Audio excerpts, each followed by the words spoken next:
สวัสดีครับท่านผู้ชมครับในยุคสมัยนี้สตรีให้ความสนใจกับเรื่องของความงามไม่เพียงเรื่องของการแต่งหน้าหรือว่าเลือกเครื่องแต่งกายให้เหมาะสมกับยุคสมัยเท่านั้นนะครับแต่ว่ารวมไปถึงการดูแลผิวพรรณให้ดูดีอ่อนเยาว์และเป็นธรรมชาติอีกด้วยวันนี้แขกรับเชิญของเราจะมาพูดคุยกับเราในเรื่องนี้นะครับท่านเป็นผู้เชี่ยวชาญเป็นนักวิทยาศาสตร์ที่มีชื่อเสียงและได้ประพันธ์หนังสือชื่อว่า The Aging Myth นะครับซึ่งเป็นหนังสือที่เป็นที่สนใจไปทั่วโลกครับนั่นคือดรโจเซฟไวแชงท่านเป็นหัวหน้าเจ้าหน้าที่วิทยาศาสตร์และรองประธานกรรมการบริหารฝ่ายพัฒนาผลิตภัณฑ์ครับ Welcome to the program. Thank you, Dr. Young. First of all, let me ask you about the H-Lock innovation. What is it? Yes. Well, H-Lock is a new technology that we sort of developed among our company scientists.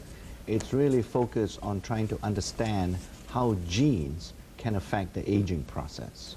So it's almost, you can call it, it's kind of a new type of gene technology that we use to understand the aging process in the body. So, in brief, what are the causes of the aging process?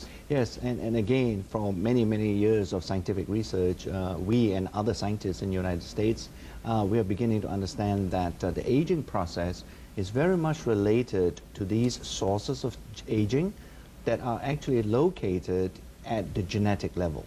You know, in 2003, for example, the whole world got together and all the global scientists spent a lot, more than 6 years, to sequence and to identify all the genes that control the body function.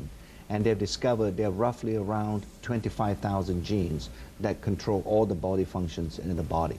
So we are now using the map to identify those genes that are specifically related to the control of the aging process. And those are the genes that we call the sources of aging in the body. From your study that you have conducted, what have you found about this gene expression that can cause the aging? Well, what we have found is, in fact, you know, throughout many cultures, most likely also in Thailand when we were young, we hear stories of people trying to look for this fountain of youth. And, you know, it's very popular. Maybe in the Thai language, you would be calling it another name, but everybody is like looking for this mystical fountain of youth. Well, I think all of these people in the past, they have been looking at the wrong places. In fact, this fountain of youth is actually in our body, and is actually those genes that I've been referring to that control the aging process that are the fountain of youth, you know. So, and we're beginning to understand now that although your mother and my mother gave me 50% of the genes, and your father and my father gave me the remaining 50% of the genes, and when we were born, and that makes our human body. But over time, we are beginning to understand now that many environmental factors and external factors affect how those genes behave.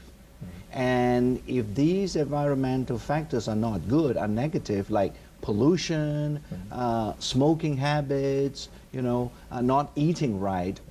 What are the ways that we can do this alteration in gene expression? Yeah, well, one of the things we can do, we are looking at many natural ingredients, for example, and one of the most interesting natural ingredients we're looking at currently is a traditional Chinese herb that is called cordyceps. Cordyceps. Yes, and the scientific name is Cordyceps sinensis, and we are finding that a long time ago the Chinese were right, that this particular herb provides a lot of anti-aging benefits to the body.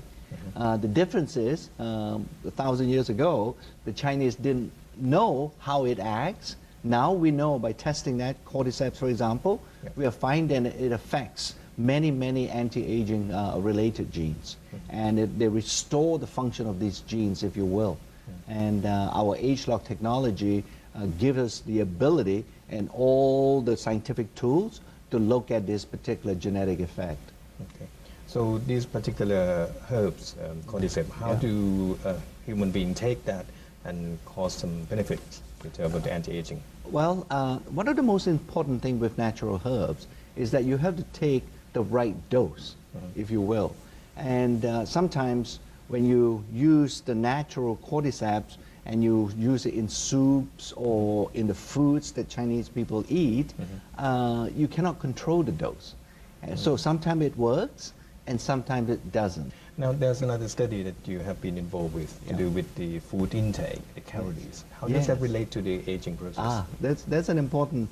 I'm glad you asked that because our research is also beginning to show that the less calories you take into your body, the better it is for the body to stay young. Yes, and this is a new type of science now that is known as caloric restriction. In other words, you'll be eating about 30% less calories than a normal person would be eating. And if you keep that over time, it's many of the studies, especially in animals, and actually there's a monkey study that's going on for the last 30 years in the United States that shows that these monkeys live far longer than another set of monkeys that are not eating this caloric restricted diet. So it's very interesting, and we are using that kind of studies to see to ask a question: why is it happening?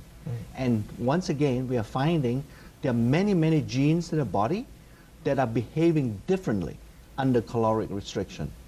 So, in brief, how would you suggest to the viewers at the moment to rejuvenate their skin, their response to life, become more active, more energized? Yes. I think there are many ways of maintaining what I call healthy aging, you know, to live better longer. And one of the most important thing I think is to eat the proper foods, you know. It's not to eat calories, but to eat those foods that are good for you. And I think the most important types of foods you should be eating would be fruits and vegetables. And in Thailand especially, I think you have available to you so many different kinds of delicious fruits that just choose the most colorful ones and to eat that as much as you can and eat less carbohydrates. That would be a good way of having healthy aging. Another way is I'm hoping people don't smoke as much. That's another very important and significant factor to help you stay young longer as you get older. And the other things would be, I think everybody understands it, is to have a bit more exercise, and that is also good. And finally, to get some sleep. I think that's also important. People don't realize that sleep is a very important aspect of aging, of healthy aging, because your body can only heal itself while you're sleeping. So those are some of the tips I think people can adopt. Thank you. Okay.